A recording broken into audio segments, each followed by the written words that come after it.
Eu quero começar lendo um texto do profeta Isaías, no capítulo 58. E tá ali, né, o tema. Vocês vão entender no final, tá aqui também, ó. No final vocês vão entender, mas eu queria começar lendo um texto que está no capítulo 58 do livro do profeta Isaías. Isaías 58, no versículo 3. Quem tiver a Bíblia aí pode abrir. Isaías 58, versículo 3 diz assim: Por que jejuamos nós e tu não atentas para isso? Por que nos afligimos a nossa alma e tu não levas em conta? Eis que no dia que jejuais, cuidai dos vossos próprios interesses e exigis que faça todo o vosso trabalho. Eis que jejuais para contendas e rixas, para ferirdes com punho iníquo. Jejuando assim hoje, não se fará ouvir a sua voz no alto. Seria este o jejum que o homem, seria esse jejum que eu pedi ao homem, que ele aflija um dia a sua alma, ou que incline a sua cabeça como um bambu, ou estenda debaixo de si pano como de saco e cinzas? Chamarias tu isso de jejum aceitável ao Senhor? Feche seus olhos nesse momento. Pai, nós te agradecemos por esses versículos da tua palavra. Eu creio, Jesus, que tem coisas extraordinárias a partir desses versículos que o Senhor quer comunicar aos nossos corações. Nesse momento, Espírito Santo, tenha total liberdade nas mentes que estão nesse lugar, nas mentes que estão em casa. Que todo o pensamento seja levado cativo agora à mente de Cristo e que nós estejamos totalmente alinhados com aquilo que o Senhor deseja comunicar nessa noite. Queridos, por que eu abri falando do jejum que a cidade fez, né? Não foi um jejum que eu fiz, não foi um jejum que essa casa fez, mas foi um jejum que a igreja de Jesus na cidade fez. Eram muitas igrejas, muitas pessoas participando desse jejum. E ele se encerrou ontem. Por que eu abri? Porque não é simplesmente você afligir a sua alma. O próprio Jesus diz no Evangelho de Mateus: eu queria que o meu povo entendesse que eu quero misericórdia e não sacrifício. Então, o afligir, né, o deixar de comer algo, o deixar de fazer algo, para que você tenha mais intimidade com Jesus, não é só para que você tenha um relacionamento com Ele, é para que a partir do relacionamento com Ele, a gente corresponda àquilo que Ele deseja fazer na terra. Hoje nós vivemos aqui não a nossa vida. Aqueles que são filhos, como a Grazi colocou, não devem mais estar postos aqui para viver a sua vida. Ele não morreu a nossa morte para que nós vivêssemos a nossa vida. Jesus morreu a nossa morte para que nós vivêssemos a vida dele aqui na terra. Então nós temos um compromisso, nós temos uma responsabilidade. E não é por obrigação, é por prazer. É porque nós entendemos o que ele fez e o que vai acontecer com aqueles que ainda não o conhecem. E porque entendemos, nós queremos corresponder. E porque entendemos, nós queremos ser a resposta. Quantos querem ser a resposta de Deus para a terra aí?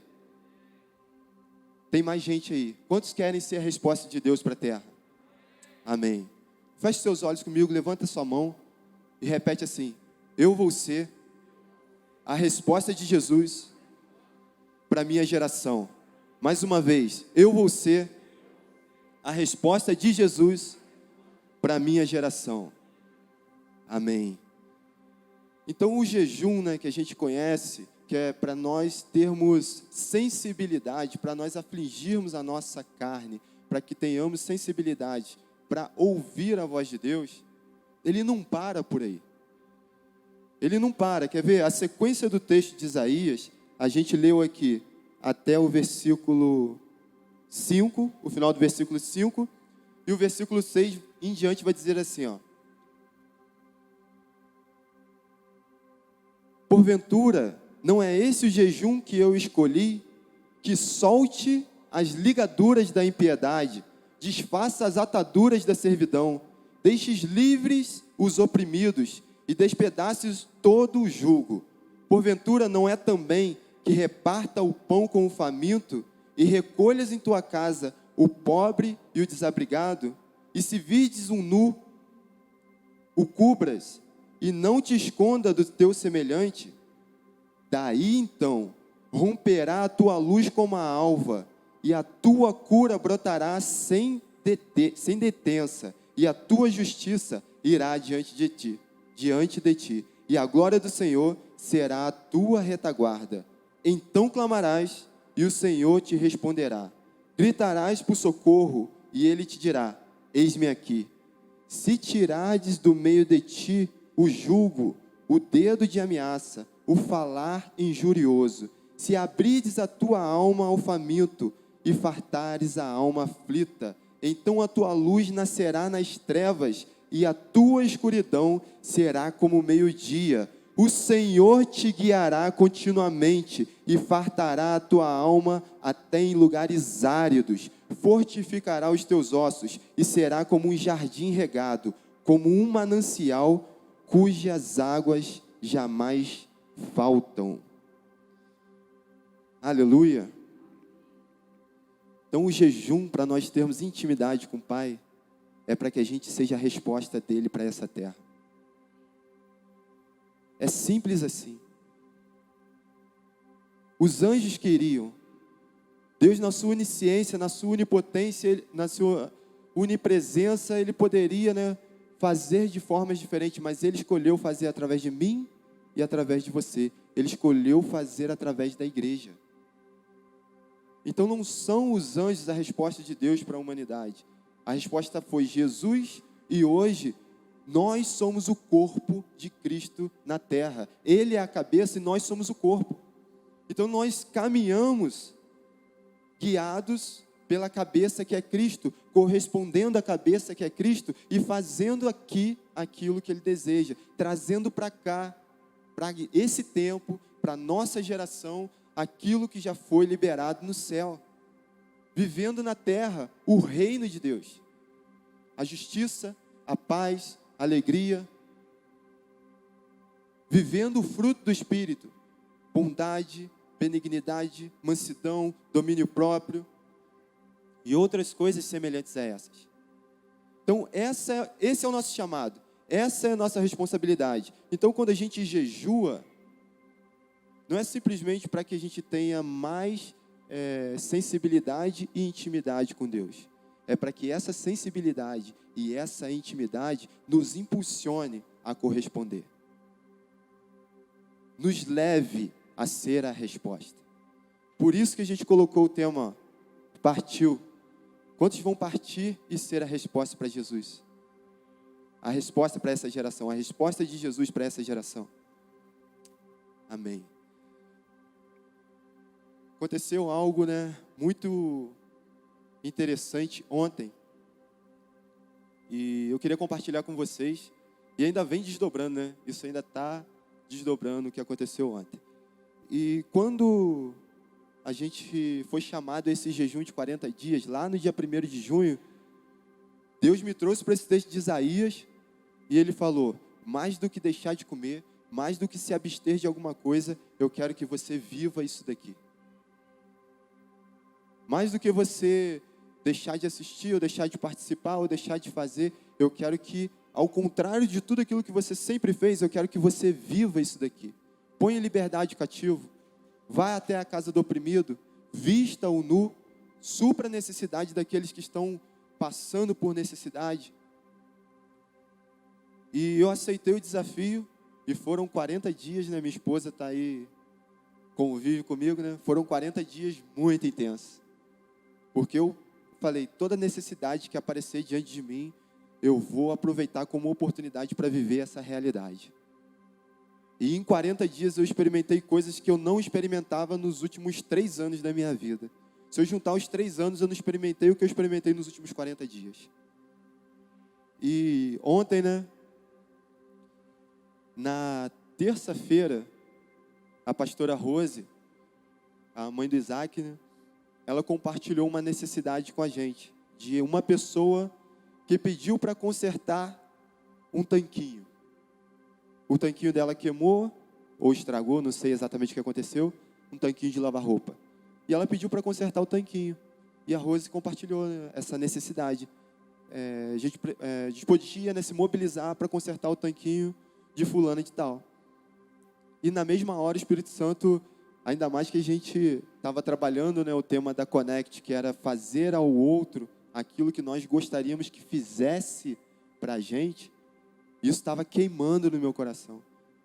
Eu falei, eu não gostaria, sinceramente, se eu tivesse 5 filhos para criar, precisasse trabalhar de facção dentro da minha casa, ou precisasse de tempo para produzir, para eu botar o alimento dentro da minha casa, se eu tivesse que cuidar de um pai doente, eu não gostaria de ter o meu tanquinho consertado. Eu gostaria de ter uma máquina de lavar.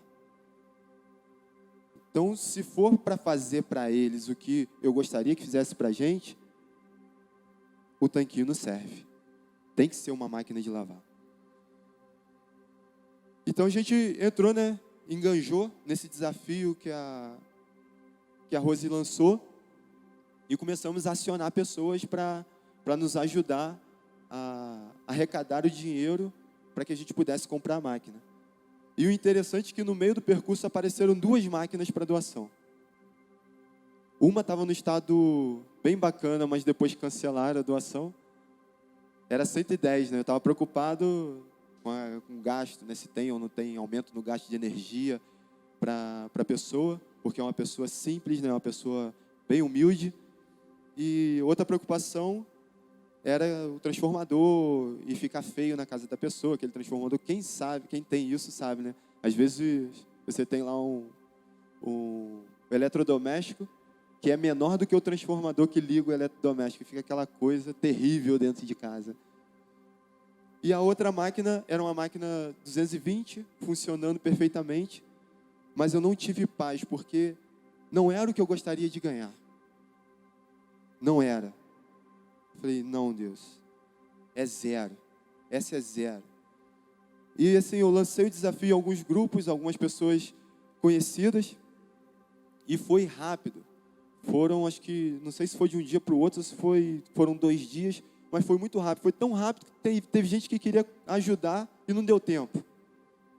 Já tinha vencido. Foi tão rápido que teve gente que me procurou no privado e falou assim, eu depositei no número do Pix mais R$50, mas eu vi lá que já encerrou, então pode usar esses R$50 para outra coisa. Eu falei assim, não, esses R$50 era o que faltava para completar o valor da máquina.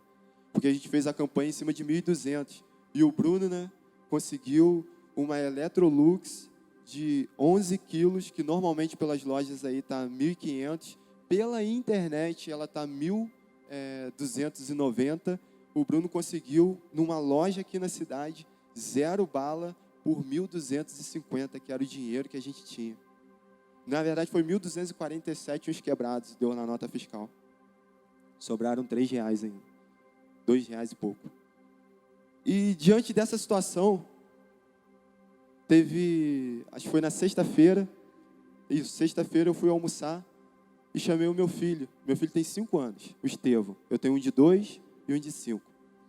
Eu chamei o Estevão e contei a situação da família para o meu filho de 5 anos. Falei, filho, tem uma família assim, assim, assim. A família que o papai e a mamãe foram esses dias lá orar por eles. Eles estão passando por um tempo muito difícil. É um tempo muito complicado na vida deles. E nesse momento, a moça está lavando roupa na mão. E eu sei, né, que ele tinha um dinheirinho guardado. E ele estava juntando esse dinheiro porque ele queria um boné. Todo mês ele ganha R$20 de mesada, né? E nessa mesada, quando ele quer alguma coisa fora daquilo que a gente normalmente dá para ele, ele se programa, ele junta e compra. A última coisa que ele queria era uma bola de basquete. Ele juntou vários meses, comprou a bola de basquete. E agora ele estava juntando para comprar um boné. Um boné que ele viu o dia que eu comprei um casaco para ele. ele pediu o boné, eu falei, não, esse boné papai não vai te dar. Esse boné, se você quiser, você junta com a tua mesada e compra o boné. E o boné era R$70. Ele estava com R$55,50 no cofrinho. Ou seja, quase 3 meses de salário. E na hora do almoço eu falei, filho, contei a história, né? Falei, você quer ajudar essa família com alguma coisa? Algum valor do dinheiro que você tem? Ele falou, papai, eu quero dar tudo. Olhei para a mãe deu uma embargada, eu também dei uma embargada. E na hora você pensa, né? Tudo? Mas e o boné? E no meu coração, sinceramente, eram 2 notas de 20, uma nota de 10 e uma nota de R$5 e uma moedinha de 50. No meu coração, ele ia pegar a nota de 5 e ia dar. Na hora que ele falou que ia dar tudo, aquilo, eu comecei a fazer conta, né? Quantos salários eram? Se eu fosse dar tudo na proporção que ele estava dando, quanto que eu teria que dar? Eu comecei a fazer conta, para tentar entender o tamanho da oferta que ele estava fazendo. E ele ainda falou, papai, a máquina é mais importante do que o boné. Não é só dar a oferta, é entender. E ele foi na loja, comprou a máquina comigo, ele foi na casa, ele entregou a máquina comigo. Na volta ele estava no banco de trás do carro, estava só eu e ele dentro do carro. E eu estava cantando, né? E ele sentado no banco de trás, ele perguntou assim, papai, isso é ser sal? Mas foi uma atrás da outra. E é tipo, cara, da onde ele está tirando essas coisas? Se não for o próprio Espírito Santo, que a gente ensina. Mas a gente não é capaz de ensinar dessa forma. É o próprio Senhor Jesus, é o próprio Espírito Santo conduzindo ele.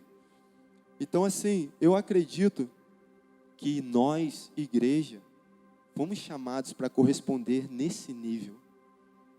Nesse nível. Porque esse é o jejum que Deus espera de mim e de você. Não é que a gente aflige o nosso corpo, não é que a gente deixe de comer, não é que a gente deixe de assistir série ou deixe de entrar nas redes sociais. É que a gente coloque em liberdade o cativo. É que a gente anuncie que Jesus está aceitando os pecadores. É que a gente leve o suprimento para aqueles que estão passando necessidade, não só no nosso meio, mas lá fora também. Nós não fomos chamados somente para olhar para a nossa necessidade enquanto comunidade local, enquanto comunidade de fé, enquanto igreja local. Nós fomos chamados para ser uma bênção, para abençoar a nossa cidade. Como Isaac acabou de falar aqui, uma família que ainda não pertence, né, a essa casa, veio apresentar o filho aqui. Então hoje, para mim, é inaceitável que você esteja nesse lugar e esteja passando por necessidades a ponto de não ter o que comer, a ponto de não ter o que vestir, a ponto de ter suas contas atrasadas, não por sua desorganização, mas por um revés na sua vida. Para mim, isso é inaceitável. Então, se isso acontece com você, me procura. Me procura no final do culto, que a gente vai conversar, a gente vai entender. Se foi por causa de má gestão, má administração, a gente vai te ajudar, a gente vai atender a tua necessidade. Não a tua vontade, mas a tua necessidade. A gente precisa separar o que é vontade também daquilo que é necessidade. E muitas vezes, né, a gente está entrando num período de muito frio, e às vezes a gente se enganja, a gente olha aqui, né, não é atender o que está nu, é cobrir aquele que está com frio, é atender aquele que está faminto, e a gente começa a se enganjar em causas, muitas vezes mais para desencargo de consciência, do que por misericórdia, amor e compaixão. E às vezes, por conta disso, a gente começa a financiar a miséria, ao invés de trabalhar para mudar a mentalidade e transformar a situação. E é muito fácil, não é uma crítica, tá? Até porque não é uma crítica vazia e direta. É um posicionamento construtivo. Porque às vezes é muito fácil eu pegar, organizar aqui um carro de sopa e ir para a rua alimentar as pessoas. Um chocolate quente, um cobertor, isso é bom, é válido, é importante. Mas mais importante do que isso é se enganjar na causa daquela pessoa, naquela situação. Para quê? Para que ele saia daquela situação. Para que a vida dele seja transformada. Para que a mentalidade dele seja transformada. Para que a gente não veja e não viva mais com isso na nossa cidade. Nós temos hoje, como moradores de rua, uma população aproximada de 60 pessoas na nossa cidade. Não passa disso. Tem alguns que são flutuantes, né, que vêm de outros lugares para cá, mas a nossa cidade não passa de 60 moradores de rua. Nós somos quase 40 mil evangélicos. Nós somos quase 190 mil cristãos. Lógico, tem pessoas que não querem sair dali. Tem pessoas que não conseguem ainda sair daquela situação. Mas é por isso que tem a igreja. É por isso que tem os intercessores, é por isso que tem a nossa oração, é por isso que tem o nosso posicionamento, é por isso que tem o cumprimento do nosso chamado, que é ide e não vinde. O cumprimento do nosso chamado é o quê? Partiu. Os olhos do Senhor estão por toda a terra, estão procurando os verdadeiros adoradores. Os verdadeiros adoradores não são os cantores, não, gente. Os verdadeiros adoradores são aqueles que correspondem com sua vida, de segunda a segunda, aquilo que o Espírito Santo está colocando no teu coração através da palavra de Deus. Esses são os verdadeiros adoradores. Cantar é fácil. Fazer isso que eu estou fazendo aqui é fácil. Difícil muitas vezes é mexer na carteira, mexer no tempo. Quer ver? Hoje eu estava programadinho para ver a final da Eurocopa. Tudo perfeito. Tudo perfeito. Vim na igreja de manhã, participei do capa a capa, né? Almocei, meus filhotes foram para o quarto descansar com a mamãe. Eu peguei aquela coberta gostosa, abri o sofá, sentei no sofá, liguei a televisão. Aí apareceu uma necessidade. E o Espírito Santo falou, supra. Eu falei, mas é a Eurocopa, é Itália e Inglaterra. Supra. Pode ser depois, não? Não tem como ser depois, tem que ser agora.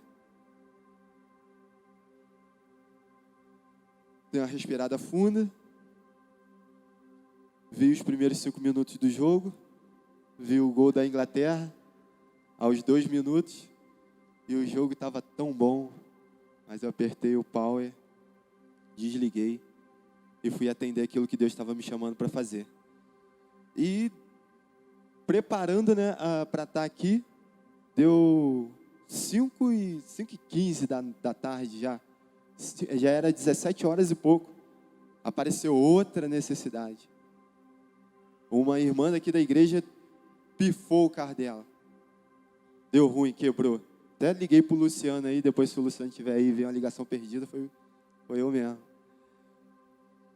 Deu ruim no carro. Aí eu falei, não, senhor, eu estou me preparando para a palavra, né? Estou me preparando para pregar. Aí o Espírito Santo, e sobre o que mesmo que você vai pregar? Amém. Partiu. Entrei dentro do carro, parti. Cheguei lá, o carro já tinha voltado a funcionar. Enfim.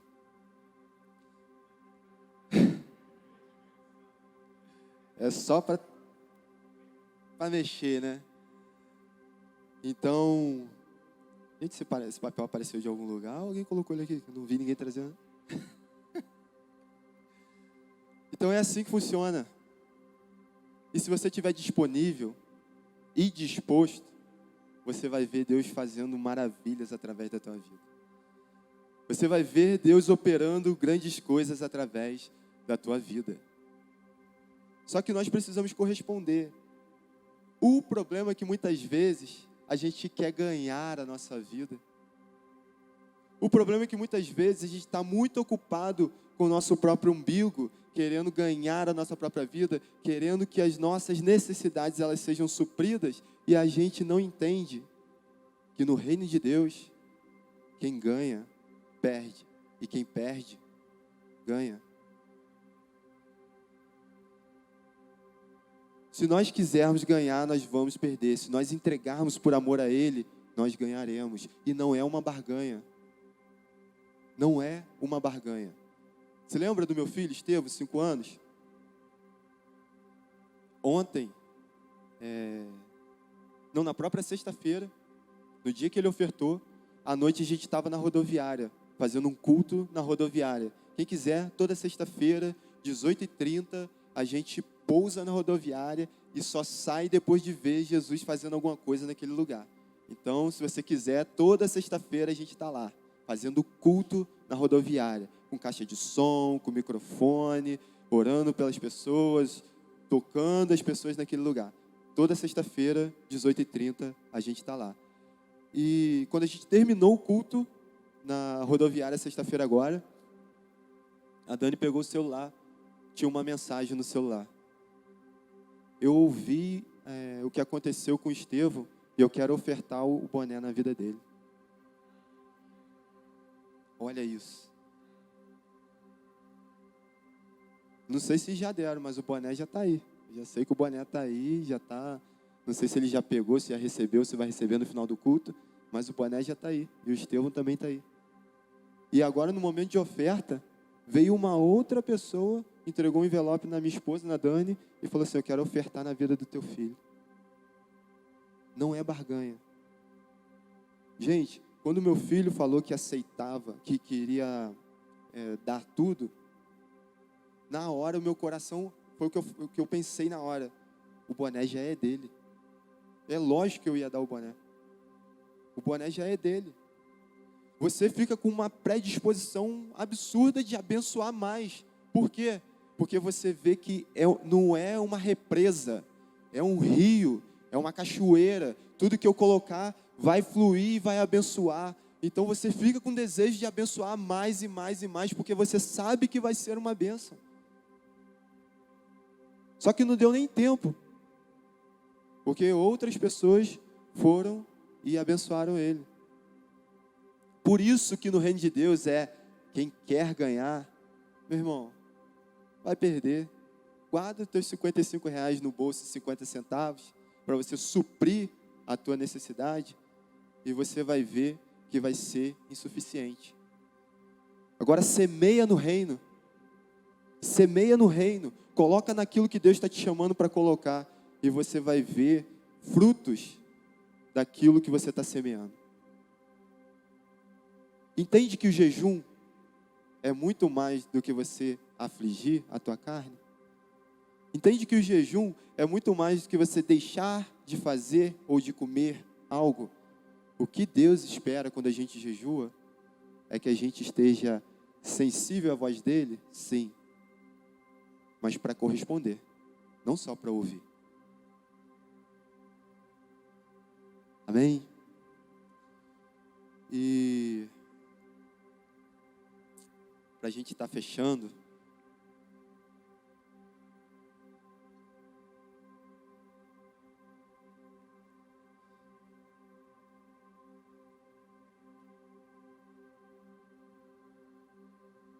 eu quero ler esse texto com você.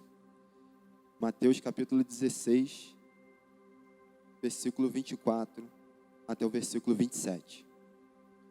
Então disse Jesus aos seus discípulos: se alguém quer vir após mim, negue-se a si mesmo, tome a sua cruz e siga-me. Pois quem quiser salvar a sua vida, perdê-la-á. E quem perder a sua vida por amor de mim, achá-la-á. Pois o que aproveita o homem se ganhar o mundo inteiro e perder a sua vida? Ou o que dará o homem em troca da sua alma? Hoje é tempo de decidir. Você vai querer perder para ganhar? Ou você vai querer ganhar para perder? Feche teus olhos nesse momento. Em nome de Jesus.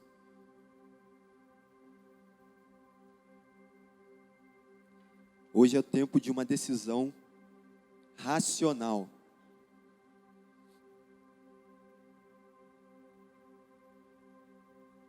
Você vai querer ganhar para perder? Ou assim como a palavra de Deus nos ensina, você vai querer perder para ganhar? Esse é um convite de Deus para as nossas vidas nessa noite. Para que a gente não seja só ouvinte, mas praticante da palavra de Deus. Para que a gente não se engane. Quem é só ouvinte, engana a si mesmo. O reino de Deus, ele não é feito de palavras. O reino de Deus é feito de justiça, de paz, de alegria. O reino de Deus não é feito simplesmente de religião, não tem nada a ver com isso. O reino de Deus, ele compreende o meu relacionamento com Deus e a partir daí, a minha resposta para a terra.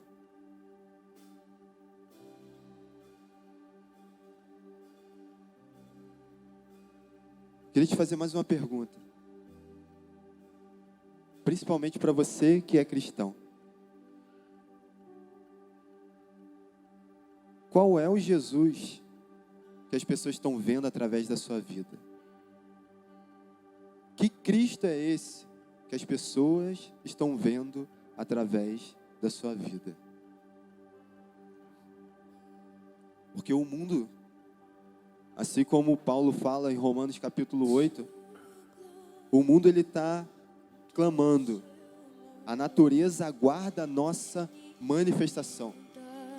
O mundo está clamando, pedindo para ver o Pai.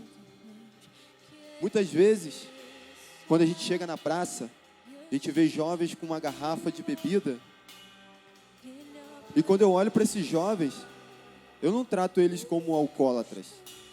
Eu trato eles como futuros filhos que estão procurando, de alguma maneira, o Pai. Eles estão procurando encontrar Jesus. Só que eles procuram nas drogas, eles procuram na bebida, eles procuram na prostituição, eles procuram em muitos lugares. E nós que temos a resposta, muitas vezes nos omitimos. Muitas vezes nos escondemos. Muitas vezes estamos ocupados demais para ser a resposta para aqueles que procuram o Pai. Mas hoje é a noite de dizer para Jesus: eis-me aqui. Quando Jesus falar assim, a quem enviarei? A sua resposta vai ser: partiu. Estou aqui, Pai. Eu vou corresponder. Eu vou corresponder.